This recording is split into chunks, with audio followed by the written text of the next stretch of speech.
Everybody, and welcome to episode number 446 of the Stacey West podcast. I am your host, Ben, and I'm joined by Charlie. How on earth are you doing, my good man? Are you keeping well? Do you know what, Ben? I'm not. Oh, no, why? Because I've been in the office all day today, and do you know how difficult it is to pretend like you're able to focus on your job when all that you're thinking about is this game on Saturday? Yeah, I do know that. I can hide it when I'm working from home. See, I can't. I'm working from home. I was working from home today, and I genuinely can't hide it either. I am. We were talking about this literally a couple of minutes ago off air, and it just feels massive. Like, I don't normally get this excited about a game until I'm, the day before, or I'm on the way to the ground. But I'm getting that little feeling already. It's like just little butterflies. I'm like, oh, it's massive. It's going to be huge. Do you know what we are? We're all just giddy, aren't we? We are just all giddy at the minute. And look, we'll talk about the football, I'm sure, in a little bit. So, Ben, how are you doing? How's your week been? I'm good, mate. Yeah, I'm currently trying to fight off a potential illness. The good lady wife has been a little bit poorly, so it's been Nurse Ben to the rescue for the past few days, making sure she's all right. Yeah, I know. I'm good like that. I'm sure she'll comment in a minute saying that actually wasn't the case at all. She was ill for 2 days. You didn't do anything, and now that you've got the man flu, now she's probably. Well, I'm very nervous that she's passed it on, and if it is being passed on just ahead of the football, then I feel I would have got the rougher end of this deal, because she was we had planned to go to Plymouth, but unfortunately, other plans changed on that one. But it's easier to be poorly when you're not going to the game, I think. So but other than that, if you're ill, it means that you can get out of any Valentine's Day plans, which means that all you have to think about is the football, and you don't have to worry about buying flowers. Or what's this thing that people do? Buying flowers, honestly. Mate, I've been married for 10 years. Valentine's Day stopped becoming a thing about 15 years ago. Yeah. Look, it's all good at the minute. It just feels like it's every game just seems to be bigger than the last one. We've obviously spoken about this previously and said, it's the biggest game of the season since the last one. Like, we keep getting the results that we need. And I mean, obviously, Saturday's results were quite beneficial to everybody in the top six, not necessarily to each other, but the pressure keeps building, doesn't it? And it just feels like one of those where we keep saying it in all of our predictions that these, the run has to come to an end at some point, but I don't know when that's going to be. I just feel like confidence is so high in the squad at the moment, but it is going to be absolutely the most. It's going to be the biggest game of the season at the bank for sure. I mean, obviously, you have done your preview with Ryan from Trotter Chatter, which is doing all the numbers at the moment on YouTube. So it's good to see that. I think it probably helped that we got it out nice and early as well, ahead of the game. But most previews do go out ahead of the game, in fairness. You know what I mean. Ahead of the podcast, Charlie. You know what I mean. Cheeky little get. But yeah, look, it was a good little insight. Go check out if you haven't already. But yeah, Bolton arriving on Saturday to the bank. There is nothing else kind of to preamble this, is it? With other than this is the biggest game of the season so far, isn't it? Yeah, it is. This is the one that I think when we were on a really good run in January, a lot of people, I know Gaz mentioned it on one of the podcasts, I believe you did as well, Ben. It was like, let's see where we are after Valentine's Day, because that's the big one. Yeah. That's where we sit there and go, actually, is this is this real? Are we truly in the position that we think we should be, and that we're kind of really kind of gearing up to and rolling into now as those kind of results started to really snowball? Or actually, is it going to be that we get pinned back over the next couple of games and then Bolton's kind of that not final nail in the coffin in terms of promotion chances for automatics or anything like that, but the final nail in the coffin for thinking that we were going to be able to run away with it. So we've kind of been building up the hype to this game for 3 or 4 weeks now. And now here, and the results have, like I said, they've snowballed over the past few weeks, win after win after win, to the point where it does feel huge. Possibly bigger for Bolton, which we'll touch on in a moment, but it does. There's so much excitement around it at the minute, and I just cannot wait till Saturday. Full sellout as well. When was the last time, genuinely, at Imps Bank, there has been an absolute full sellout with a few days to go before the game? Okay, in the league, because it must be quite a while.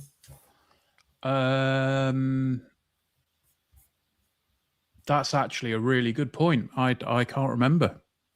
No, like you can talk about cup games, and that's, you know, you'll always get big sellout crowds for cup games. But honestly, like for it to be a league match that has sold out 3 days before the game, 4 days before the game, because in fact I think it sold out fully yesterday, is an incredible effort from all involved. And it's gonna, I mean, the place is going to be rocking obviously on Saturday. Bolton sold out the away end pretty quickly as well.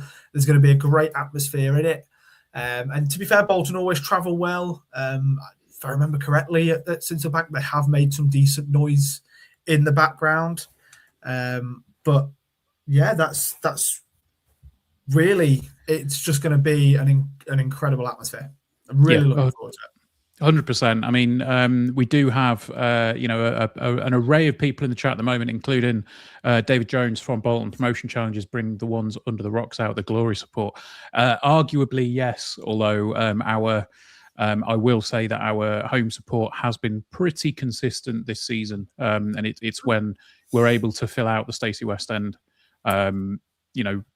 completely, that the attendance tips over that 10,000 as well. So the only thing I'll say back to that, which it's a fair enough point, and we do, and it's something I want to touch on actually a little bit later on as well, about obviously it getting, not going to say glory supporters, but it getting more people from the city involved. One of the things that we've had since our whole time in League One has been our percentage of the ground that we fill. And that has been one of the highest in the league, if not the highest, for the past 6-7 years that we have been in this division. So we've always been really strong at that. And then it's just that last 1,000, especially in those winter months, it's getting that last 1,000, that last 2,000 to be at the game, to really fill it out. Sometimes even just that last 500, because there's a big difference really between a 10,500 game and a 9,900. I know what you mean. And it feels bigger. It feels much different. Yeah, 100%. I mean, I looked on, I think it was Monday morning, there were 23 tickets I counted in, singles, and there's a couple of doubles. And then by lunchtime, it had completely sold out. So just, it promises to be huge. And I know it feels like we're just purposely hyping the game up, but we're not intending to do that. It just feels like it's going to be this moment. And you've said, a little bit earlier, that it feels like this is the game with, Bolton with it all to do. And the thing that I keep thinking back to, the more I think about this game, is it feels like, on paper, it feels like Forest Green away in the National League season. The big difference here is that game was in November. This game's in February. But I without going into predictions and everything else, I can't really feel like this is going to be the end of the unbeaten run. I think it feels to me like there's a lot of fans at the moment on both sides of the fence saying a draw is kind of a good result for everybody all round. And I think you said that, and Ryan said that on the preview as well. So what are we expecting from the game on Saturday, Charlie? Well, what are we expecting from Bolton, first of all, obviously, as the opposition. Now, Bolton are a slightly different side to what we've seen from them over the past few years under Ian Evatt. Obviously, they now have Stephen Schumacher. And it seems like they've changed their style a little bit. Ryan mentioned that they do sometimes go a little bit more direct with the ball. It's no longer possession for possession's sake. Now, we'll talk about like lineups and such a little bit later on, but that when they used to play the way that they did, they would quite often be happy to have the ball in their defensive third and try and slowly move it up the pitch rather than going for any of those long balls or try and make sort of darting runs. That's the sort of game that would have suited and has suited in the past Ben House. Mm-hmm. This year, it feels like they're going a little bit different. They're willing to either make those darting runs when they've got the players out wide to be able to do so, or they're willing to go a little bit more direct, play the ball up top, and try and get that knocked down onto maybe the two players who are just behind, or if they do have a striking partnership. You're going to see Ethan Erhahon obviously in midfield.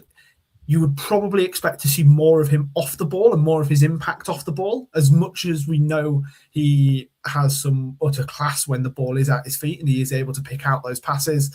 You would probably expect in this game, especially if they do try and go a little bit more direct or play a little bit out wide, then you might see the midfield two, both him and Sheehan, being a little bit less exposed with possession, and maybe a little bit more like what we see from Conor McGrandles and even Bartholomew at times, where they're often sort of picked out mainly because of the work that they're doing from a defensive angle rather than offensive.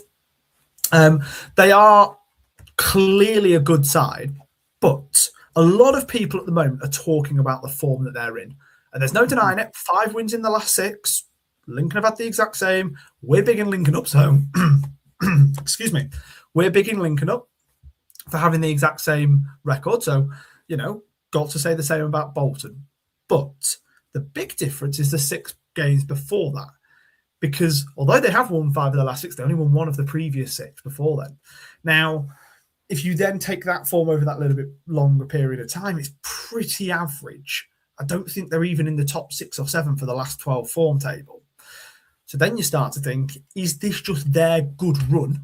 Because every club that is in the playoffs will have a good run and they will have a bad run. That's the reason that they find themselves in the playoffs and they don't find themselves at the absolute top of the table. Because Cardiff, you don't expect to have as much of a bad run as what you might expect a team in 5th, 6th, or even 3rd or 4th. So there is the opportunity that this could be the end of their good run. And obviously that's exactly what we'll be hoping for. I don't think it's going to be easy, though, obviously, and I am a little bit pessimistic. You also look at some of the teams that they have beaten recently. They beat Barnsley on Saturday. Now, Barnsley are a decent side in this division. We know what they've done in the past, but they're really not at the races this year, and they really don't look anything like what they have done at other points when they were sort of promotion chasing and playoff chasing Barnsley that we have seen. So they beat them, but again, they went 3-0 up, came out of the box quickly, kind of capitulated a little bit in the second half when Barnsley pulled it back to 3-2. They also beat Wimbledon, decent result, but they're down near the bottom. They beat Burton 2-1. I mean, again, we beat Burton 2-1. They're a decent side, but they're not going to pick up that many good results against a lot of teams in this division, apart from Cardiff, it seems.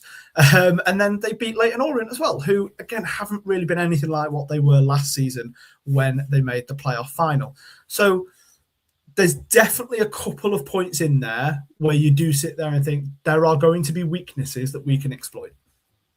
Yeah, and I think the comment around the teams that they've played and the teams that we've played. I mean, obviously, we've not exactly been, we've not had the easiest run, but we've not had the most difficult run in the league over the past month or so. And it would probably be fair to argue that Bolton have maybe had on paper a quote easier run. But we've said it before, you can only beat what's in front of you week in, week out. And I think Bolton, they are clearly a threat in this division at the moment, and they're getting better all the time. If you just look at the results now, obviously the thing that we wanted to talk about a little bit as well was the game earlier on in the season, where early doors in the season, I think we were finding our feet a little bit. We went 1-0 up after 19 seconds through Freddie Draper, and then held on until 97 minutes, I think it was, when there was a bit of a, cocked up corner that went up the other end, and Bolton got the equaliser. It was one of those games where I think if we'd have lost the game, we probably wouldn't have complained too much, because Bolton really threw it on us. I think we're going to see a massively different game this Saturday, because the team has gelled a lot more. I think the team has grown in confidence, and I think the biggest thing for me is not just the 11 that are going to be going on the pitch. It is it's something that I think you want to talk about in a little while. It's the intangibles. It's the things like the team spirit and the togetherness and everything else, and becoming more than the sum of our parts. We've done that over the past 6-7 months, and it just feels to me like this is the belief is growing amongst the team and obviously the fan base. I think we're going to be in for an absolute cracker on Saturday, and I just don't think it's going to be. I think any Bolton fans that look at the game back in the start of the season, and they look at that and go, "Oh, we'll roll over Lincoln because we've done as someone's mentioned here, Bolton signed quite a lot of players since then." It feels to me like it's going to be, if anybody's going into that game underestimating what Lincoln can do, I think they might be in for a bit of a rude awakening. But I don't see that happening from Schumacher and his men. They know what we're about. They'll have planned for it. And yeah, I mean, obviously, the big one that I think is probably going to get a lot of people talking and get a lot of noise out of the fan base is Ethan Arahan. He is absolutely, I think Ryan described him as undroppable at the moment for Bolton. So he's coming into a good run of form at just the right time for them. I think we all know what he can do. We know what Ethan Arahan's about. And yeah, it'll be an interesting battle. The question is, Charlie, and the question did come up in our Discord. It's one of the biggest questions that's come up in the Discord this week. Do we stick with an unchanged 11? And who goes up against Ethan Arahan in that midfield? Conor McGrandles, because they've got their undroppable player. We've got ours. I mean, to be fair, we've kind of got an undroppable team at the minute, don't we? We are unchanged in how many? I've honestly lost count now, I think. Is it even as few as that? It feels like we've played the same 11 all year, the whole of 2026. But we are obviously on a really good run in terms of the same players being in the squad. But there's a little part of me that does think we're going to see one change this weekend. Only one. And some people have spoken about, is that going to be Ben House coming in and somebody from the front line, maybe a Rob Street getting dropped? I don't see that. Again, I think from the points that I mentioned earlier on, Ben House against Bolton's of old, definitely you would want him in the starting 11. I don't know if he's going to be as effective with what he does against this current Bolton side. So therefore, I don't think you gain as much from dropping Street as like you say, as you might have done in past seasons. The change that I see potentially happening is Ivan getting dropped and Tom Bayliss coming in. Through no fault of Ivan, but Tom Bayliss came in on Saturday, played a full half against Argyle and was exceptional, as he was earlier on in the season. He's quite clearly back up to speed. I think if he's fit to play a full 90, really wouldn't be that surprised to see him start. Bearing in mind, he also came off. By the sounds of it was all just sort of precautionary. He was also on a yellow card. There was nothing like that. But obviously, we might pick a little bit more up from Michael's presser tomorrow. Yeah. But yeah, I think the only change for me that I could see happening and that would be fair, and that I would probably stand there in the fan zone and go, yeah, do you know what? I don't mind that. Would be Bayliss in for even any other change that happens. Everybody will be talking about it with surprise in their voice, I think, around the fan zone. Yeah, I'd agree with that. I mean, I think Dave has mentioned it here. Ivan might get a little bit overexcited. I think he is he is over exuberant, shall we say? Sometimes, he does like to get stuck in. It's something that you love to see it as a fan, but maybe in a game like this, I think it feels to be a big occasion, and I wouldn't necessarily want Ivan to lose his head. I don't think he will. I'm not saying that's a given, but I think slightly more experienced heads will probably prevail on Saturday. So it makes sense if Tom Bayliss does start, but I do agree with you about Ben House. I don't think he'll start. You can't drop Jack Moylan at the moment for one reason for that is something that we'll talk about in the second half of the show. But Jack Moylan to me is undroppable at the minute. Freddie Draper is playing out of his skin week in, week out. I don't think Ben House will come in and start at number 9.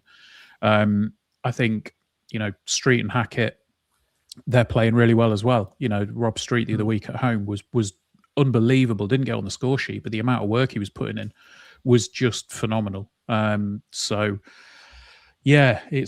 to be an interesting one unless there's any fresh injuries in training this week, which we haven't heard anything about so far. Obviously, we will hear more in Skubala's press conference tomorrow. But I think the biggest question to answer is going to be, how will Bolton line up, and what will we do to prep for that? I mean, obviously, we're not going to know until the lineups are announced. Michael Skubala's not going to know until the lineups are announced. So does he try and preempt that and, change it up? Or does he just go, we're doing all right, lads, I'm only going to switch one player over? And then the thing is as well, if you drop Ivan from the starting 11, that does give you the opportunity for him to come in or come on at half time or a little bit later on in the game. So, it's going to be a really interesting battle, I think. With Bolton, and it was something that was mentioned on the preview, they have got a couple of different ways that they could set themselves up. Away from home, typically they will go to a 3 at the back, a 3-5-2, 5-3-2, however you kind of want to call that shape, call that formation.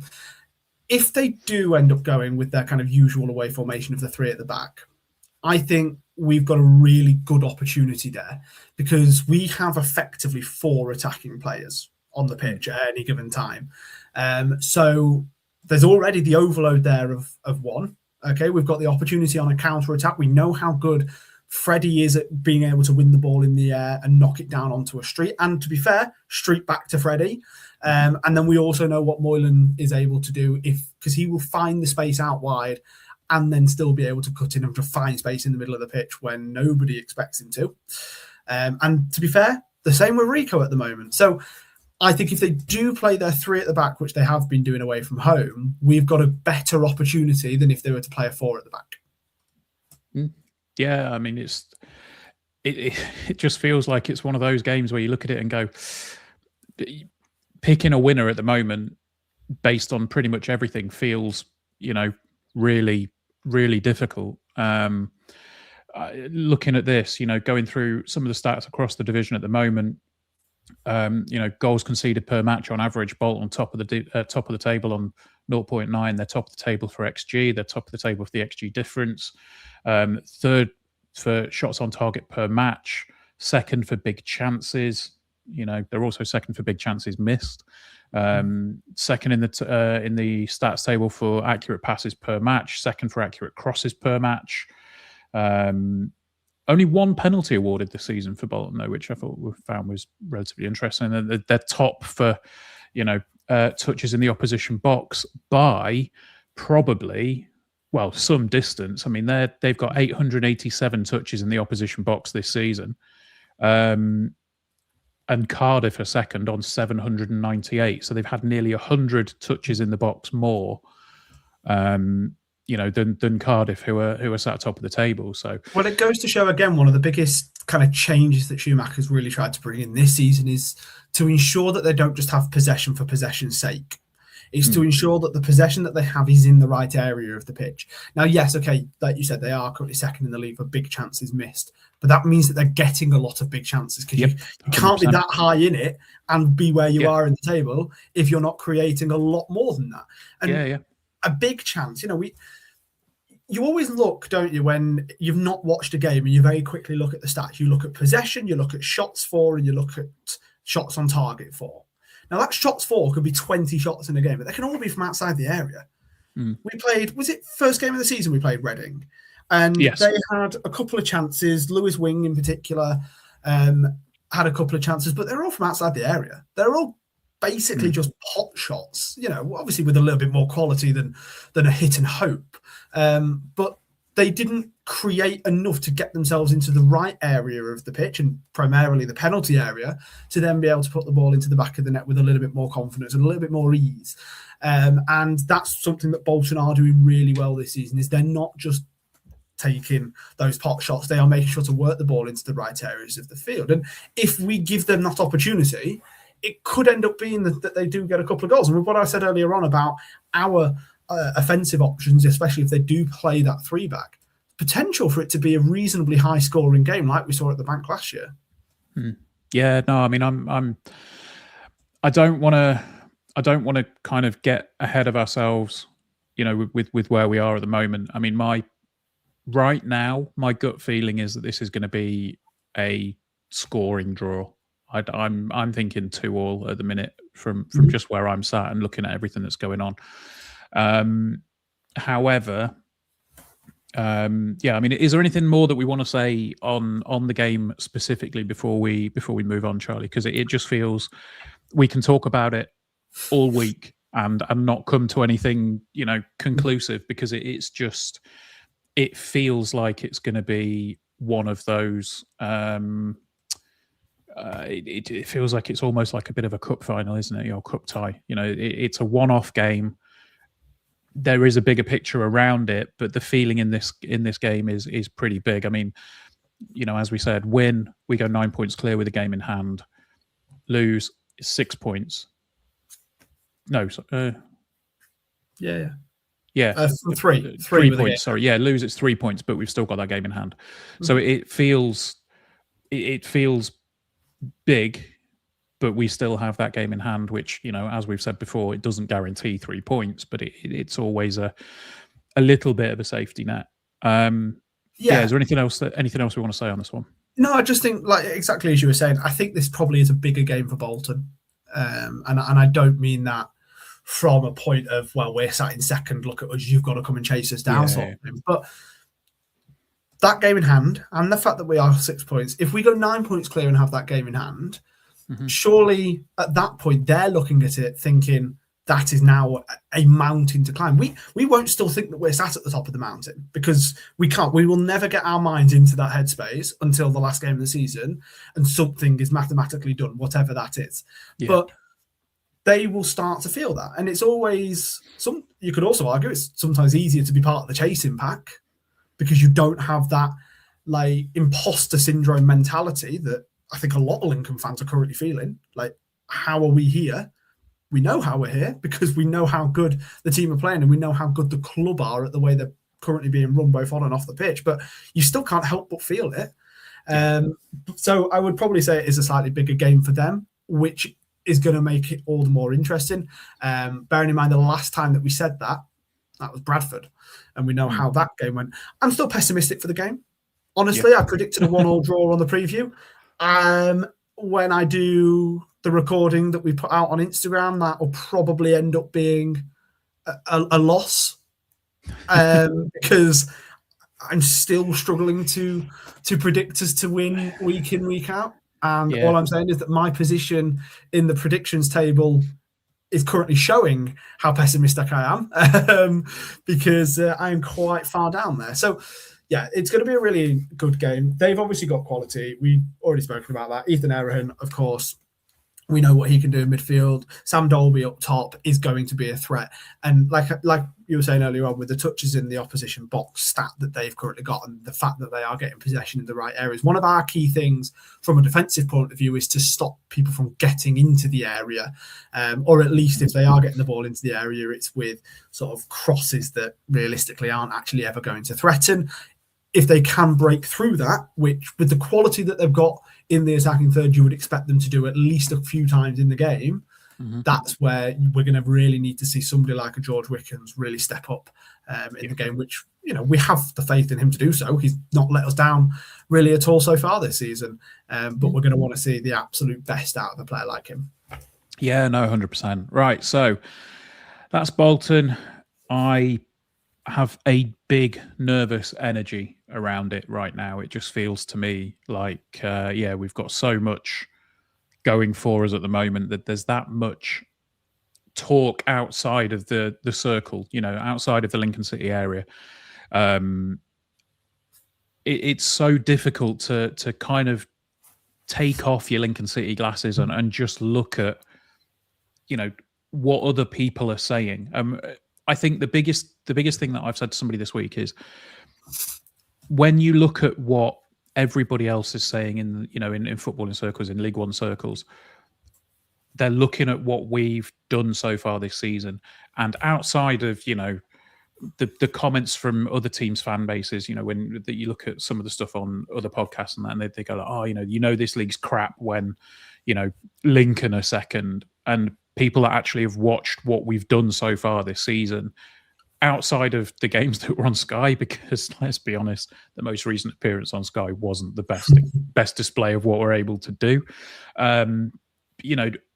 You look at people that are actually taking an interest in League One in general, and the general consensus seems to be Lincoln have got their heads screwed on. They know what to do.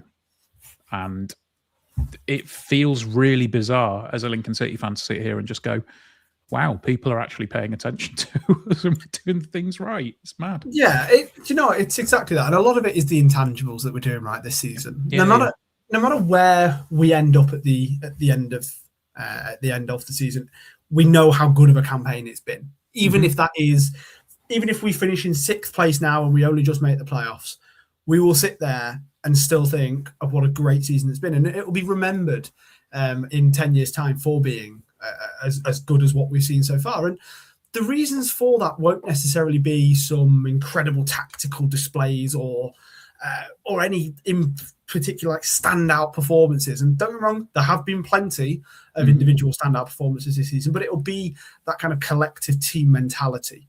Now, Ben, I know that you love Ted Lasso, but it feels very Ted Lasso-y in the way that they've currently got that squad. Everybody's clearly in it together, and it sounds, a little bit. They talk about culture sometimes, and it's a little bit soppy, and it's like, all right, whatever. Does that even mean anything?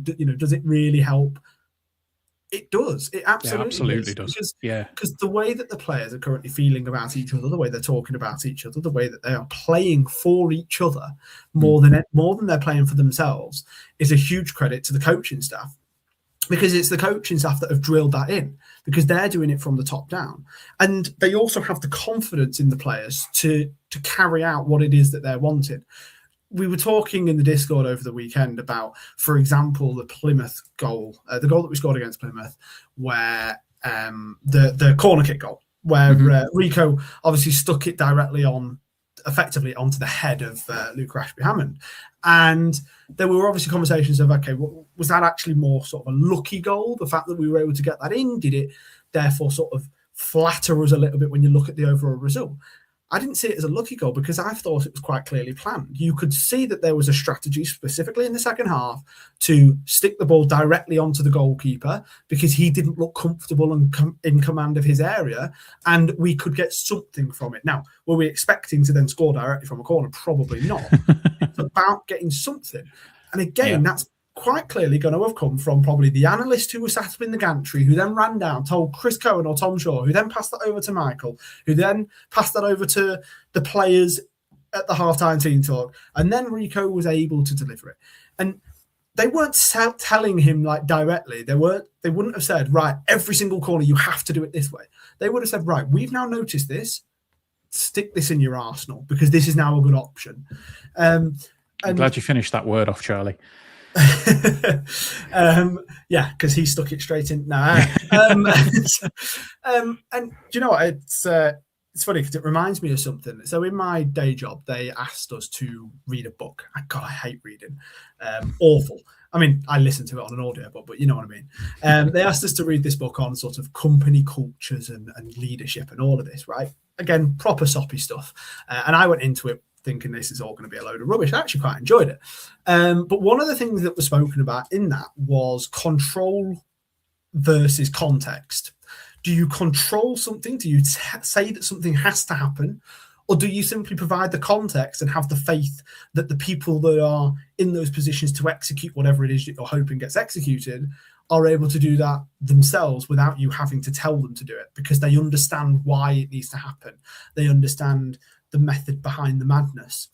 And I think that's such a key thing at the moment with the way that Lincoln is setting up, because you've quite clearly got the analysts, you've got the coaching staff that are passing down this context. And we've quite clearly got some smart players in our squad as well. They're passing down the context, saying, right, here are all of the things that we've noticed. Here are all the things that we think you can use. We're not going to be able to tell you at every corner, at every set piece, which one that you can use, because that's just impossible. Yeah, absolutely. Give you guys the context and let you guys control what happens, because we have the faith in you to carry that out. And I think the other thing as well is, you ask anybody, when do you do your best work? You very rarely do your best work in a workplace that's toxic, or is well, to put it another way, you usually do your best work in an environment that respects your time and respects you as a person and everything else. So yeah, I think getting the culture right has been one of the biggest things for City this year, and I think it's definitely coming to the fore at the moment. Right then, Charlie, shall we take a little bit of a break, and then when we come back, we'll talk about whether we're actually beginning to believe a little bit more, along with a couple of others. About that, haven't we? Yeah, but we can talk about it a bit more, because I just like it. I like getting excited about stuff. Football is football is life, if we want to go down that route. So yeah, right. We'll come back in just a moment, and we'll see the other side of this. Right, let's see. We've got in on YouTube. Steve is in. Mr. Barton's in, says evening team. Lincoln. Gerard is in, says evening. Devon is in. Evening all. Come on, Flossie, pull your finger out. Flossie then did show up, saying, sorry, Andy. Good evening, everyone. Right, let's see who else we've got in. Dave Tuplin is in. We've got so many people in already. It's mad. Like, Charlie popped into the studio about 15 minutes before going live, and it was like, wow, how many comments have we got already before we've even hit live? I'd literally only just got home as well, and you guys had already been sat in here. So yeah. Yeah, Carl's in, says evening everybody. Richard's in, says evening Benley. I'm not sure I'm buying. Nah, not buying that one. Yeah. There isn't a good one, is there? No. No. Ollie's in, says evening all. Podcast mum. Leslie's in, says evening kids. How we doing? Where are we? Yeah, sorry. There's just so many comments. It is great to see. Keithson says, evening guys. Our record against the top teams is great. It's like a must win for Bolton, not us. Win, lose or draw, we're in the driving seat. I think that's probably the key thing is, Bolton, obviously if they win, their tails will be up. But we've recovered well this season. I don't think we've lost 2 on the bounce this season, have we? Was in the league at least. Was Orient and Rotherham back to back? Because they were around the same time. That'd be the only 2 that I think could have been. You carry on with the comments. I'll have a look. No, Orient and Rotherham were separated by Bradford, drew away. There we are. So yeah, I don't think we've lost 2 on the bounce yet this season. So it'll be interesting. Joe's in. I see the odds of Michael Skubala getting the Leicester job is now down to 4-1. Will he do a Cowleys? Do you think? Let's hope not. I don't think he will. 7-1 now, by the way. Yeah, I don't think he will right now. I made a bold claim in the Discord the other day, and I said I don't think Michael Skubala leaves mid-season, regardless of when it is, unless it is a life-changing move. And I think at the moment he wants to see out what he can do with Lincoln. Steve says, what price can I get on an Ethan red card? It's a fair point. John says, think the pressure's on Bolton more than us. I do want to. I'll bite on this. Go on, I'll bite. So we do have a Bolton fan in the chat who's been quite vocal. Fair play to you, David, for showing up, mate. It's much appreciated that you're here. Says, to be fair, I've watched you back a few times this season. I'm not worried one bit. Our performances on Sky this year have not been very good. I will say that much. If you've watched full matches back elsewhere, then fair enough. But yeah, we've not been great this season on Sky. Let's have a quick look. Walter's in says, I'm very nervous. Me and you both, Walter. Yeah, absolutely. You know what? I am and I'm not, weirdly. Like, I am.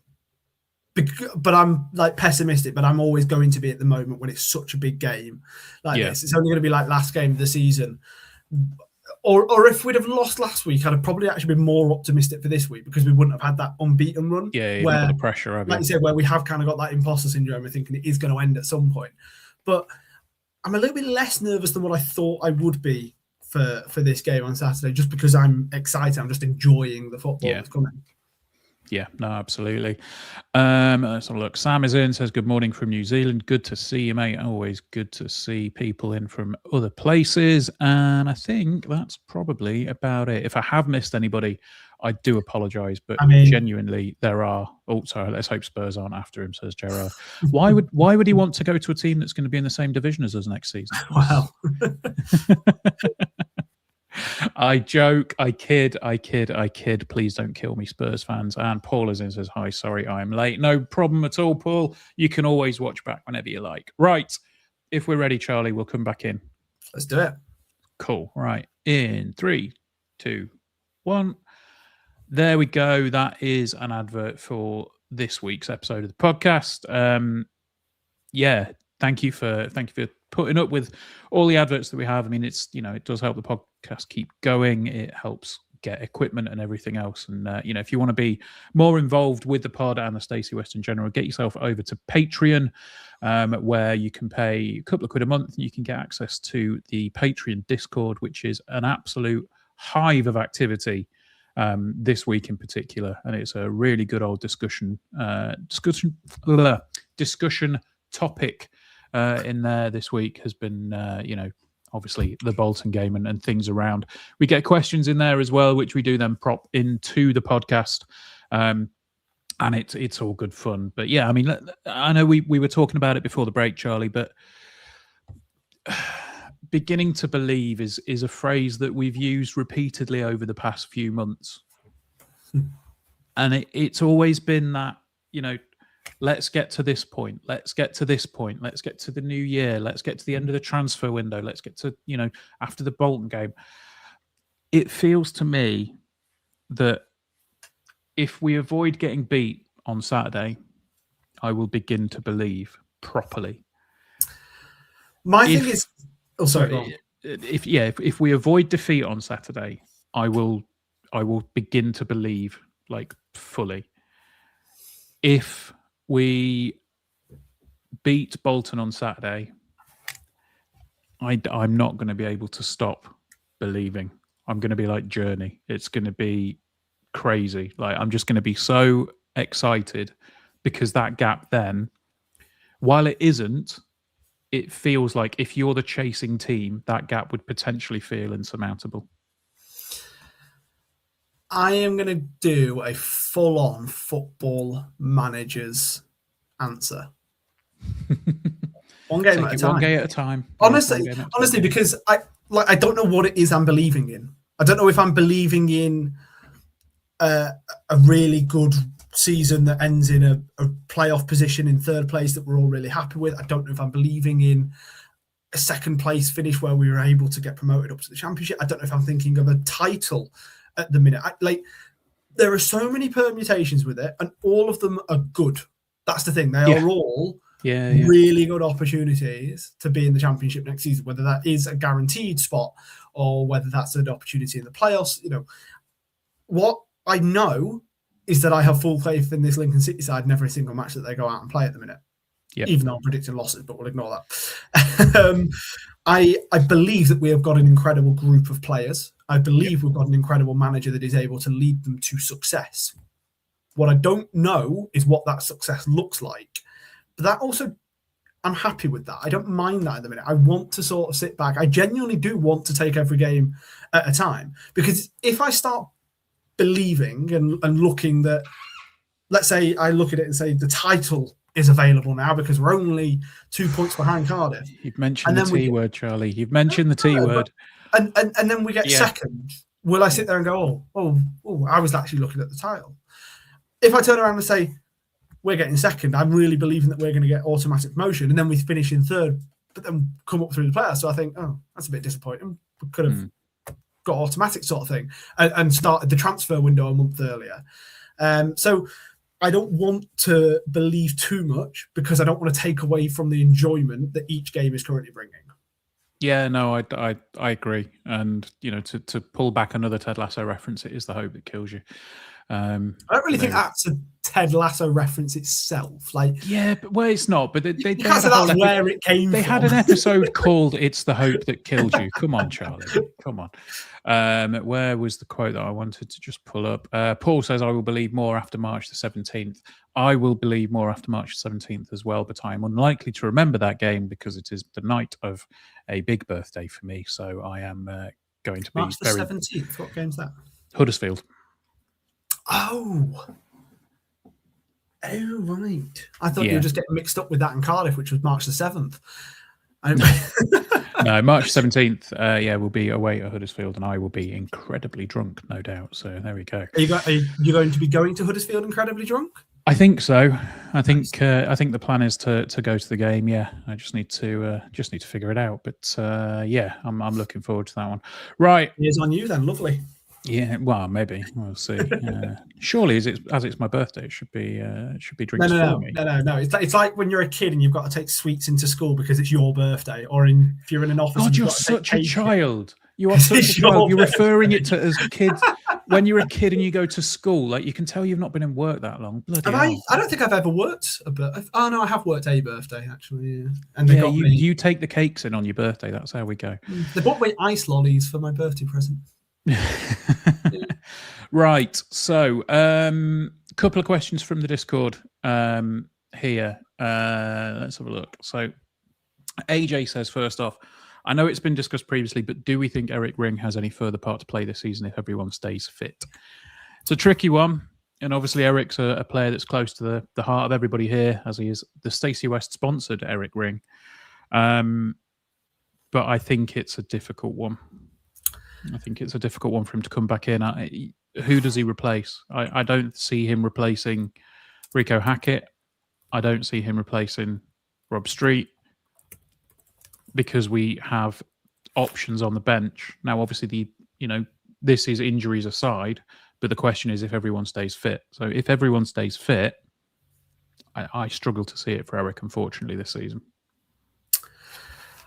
I don't know if we see Eric in a Lincoln shirt again.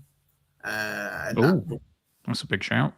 I certainly don't see at the moment there being a way for him to be here next season. Mm-hmm. And then when you look at it and when you look at the fact that we've got Ryan O'Neill, Alfie Lloyd and Ben House that were on the bench the other day, the fact that we've also got Tom Bayliss, who was on the bench, Dom Jeffries, who can play out wide, Oscar Thorne is coming back from injury, and at this rate, maybe ahead of Eric Ring.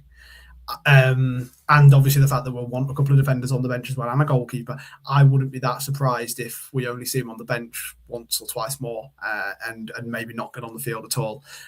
Barring an injury crisis, I really don't see any sort of a big impact. And unfortunately, like I said, I don't know if I see an impact at all. I wouldn't even be that surprised now. I don't think it's still open, but you know how some transfer windows work and some summer seasons and things like that. If Sweden or Norway or wherever still had a transfer window that was open, I could see us allowing Eric to go now that we've got players back from injury. Like I said, I certainly don't think that is the case. So I'm almost certain he'll be with us till the end of the season. But I don't see much of an impact, if an impact at all, unfortunately, which is a shame. And it's just a shame it didn't work out here. But I think it goes back to something we've said before. Just because it didn't work out doesn't mean it wasn't right to try it. And I think with Eric, we were all really excited when he came in because of what he represented. Because again, he was a little bit of a trailblazer. I think it was spoken about on the show before, about him being. It felt like it was that first big European signing that we were able to bring over, and obviously it hasn't worked out. But it's okay. We'll have more of those. I wouldn't be too surprised if he stayed in this country, see him drop down a division, go to genuinely follow a similar sort of path to Dylan Duffy, drop down, and be able to play in sort of a proper winger role and be able to thrive. Yeah. No, look, I think we all want Eric to succeed, but I'm just I know I said it was a big shout, but I just think it feels like it might be a big old hill to climb, particularly if we do achieve what we want to do this season, and having somebody start in the Championship when he's struggled to get a game in League One feels a little bit of a tricky one.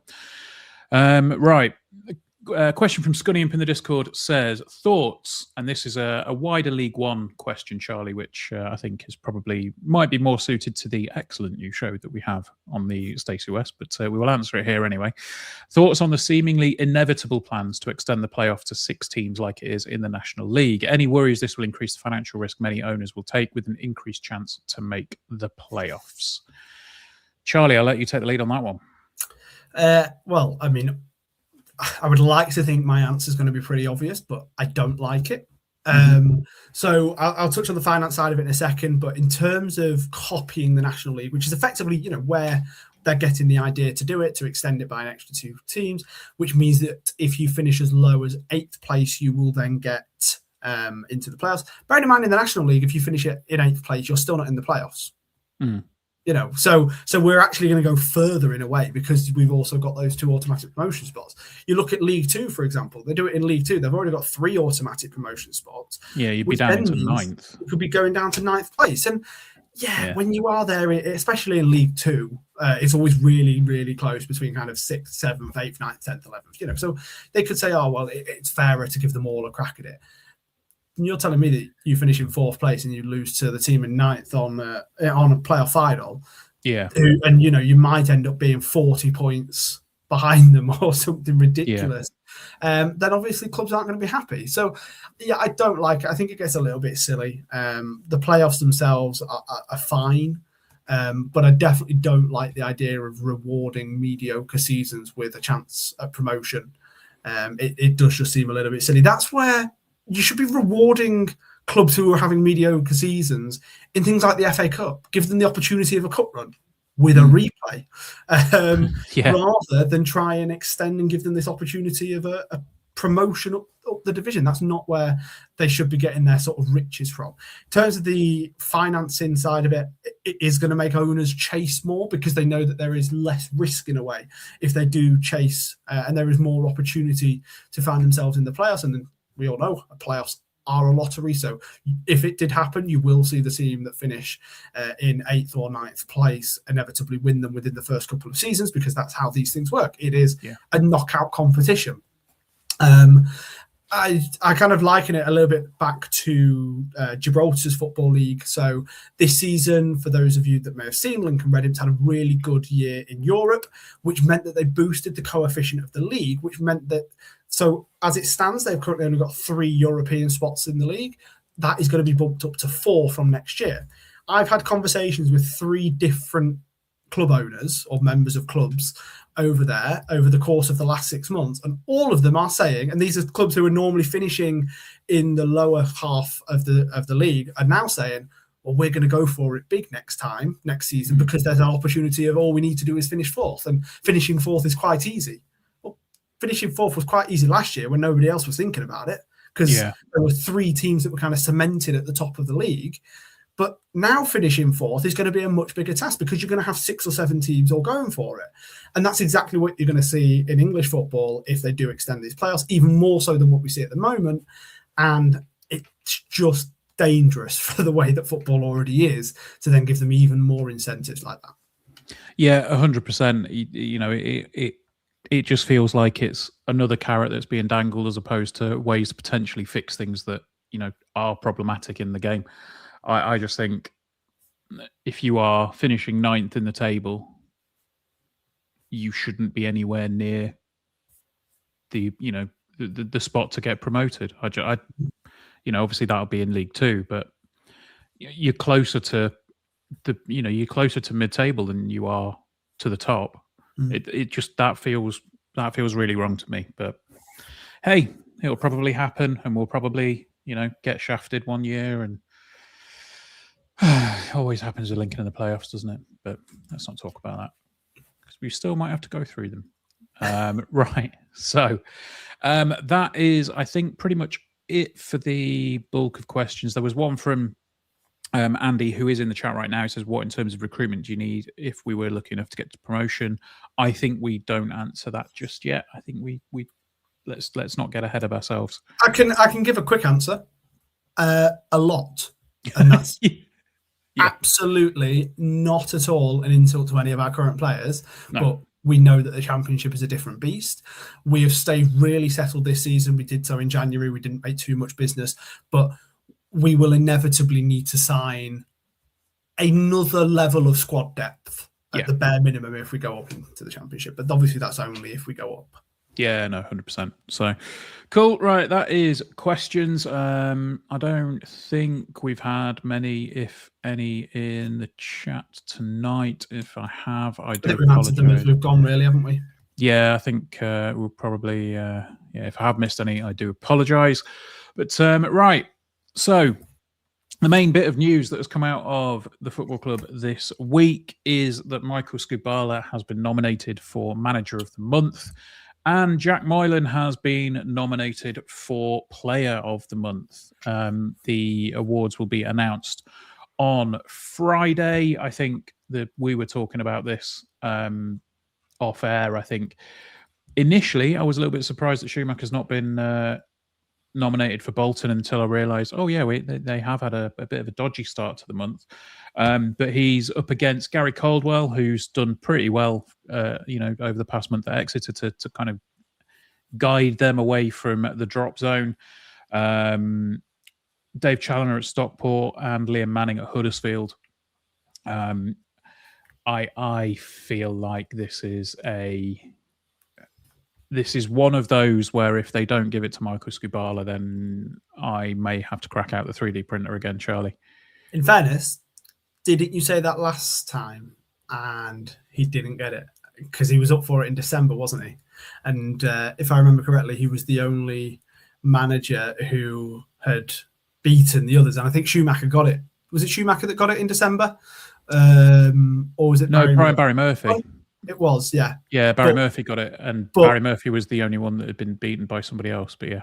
Yeah, and Skubala had beat him. Yeah. It was certainly a bit of a weird one that one happened. But yeah, this is, you can certainly say that it's going to be Skubala's to lose when you look at the form. Obviously, they like to look a little bit more into it than that. They also look at performances and they look at the types of teams and the opposition that you've beaten. But I mean, we drew to Huddersfield. We beat Peterborough 5-2.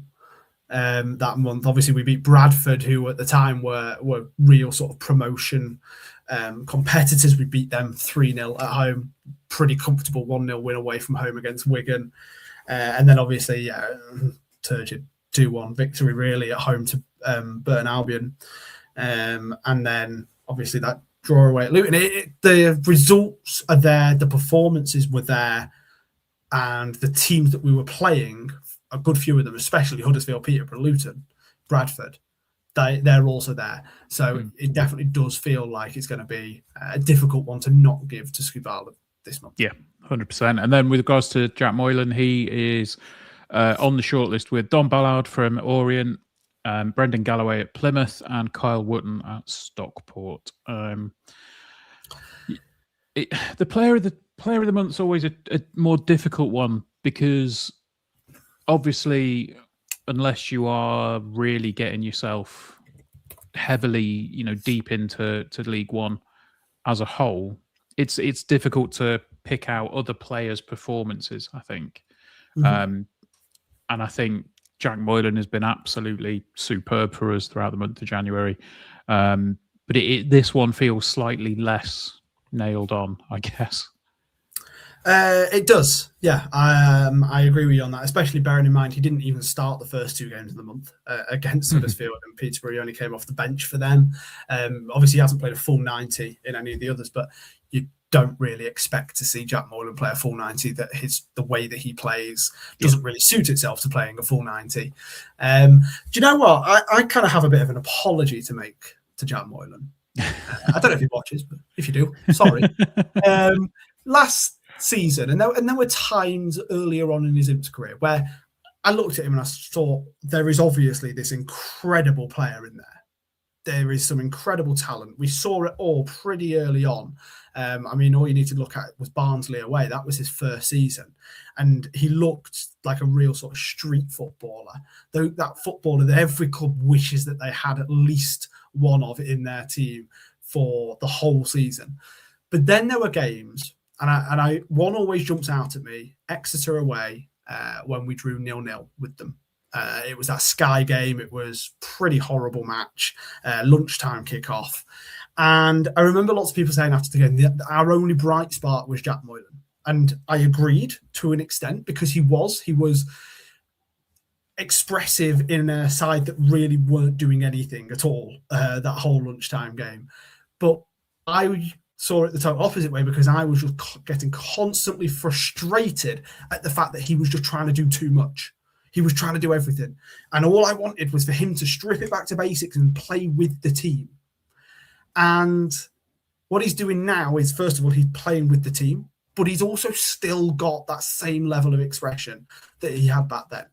And for me, it kind of made me realize the way that he's playing now was that I was wrong to think that about Jack at the time. What I should have been thinking was, oi, the rest of you lot, get up to his level.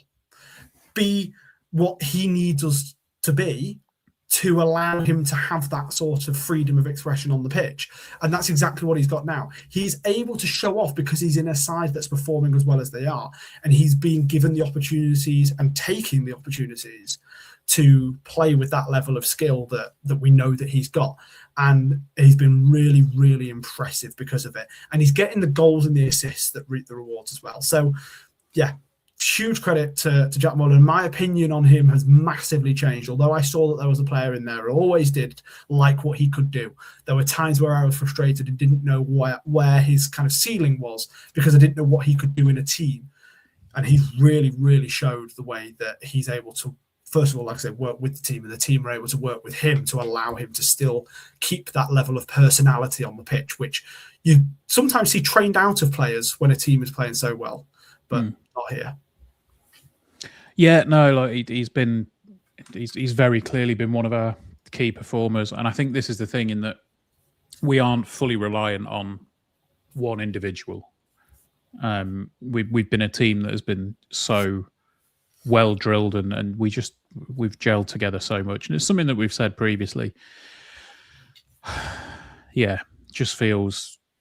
it feels like a really special time to be a Lincoln City fan at the moment, and it's something that we just keep saying at the moment. It just feels huge. Let's not forget, we've got the fans forum next Tuesday night with the AGM. Is it Tuesday? Thursday. We've got a game on Tuesday. That's right. Yeah. So I'm getting it mixed up. So yeah, we've game on Tuesday night, and then the fans forum after that. It just feels to me like it's going to be, some good questions. The wife saying Thursday. Yeah. Look, Tuesdays, Thursdays, it's all the same, isn't it? Football's happening. It's great. We'll be back on Sunday with Gary and AN Other, I believe. Emily, I believe. I think because Emily's... me and Chris will be recording the next episode of the League One show, and that's been received really well. So thank you everyone that has been watching that, and definitely make sure to check it out if you haven't already.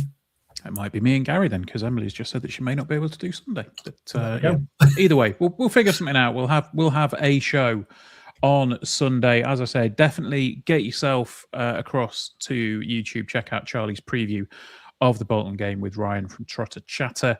Get subscribed to the podcast on whatever podcast format you listen to, and you will also, if you do subscribe to that feed, get Charlie and Chris's new League One venture, the sort of wider context League One podcast, also with Kyle Keneally on that as well. It's a very good listen. It's really good fun. Get yourself to the bank nice and early on Saturday. It's going to be huge. It's going to be loud. It's going to be bouncing. And hopefully we can come on Sunday and go, yeah, I believe now. I really do believe. Until then, Charlie, as always, there's only one thing left to say, mate. Up the Imps.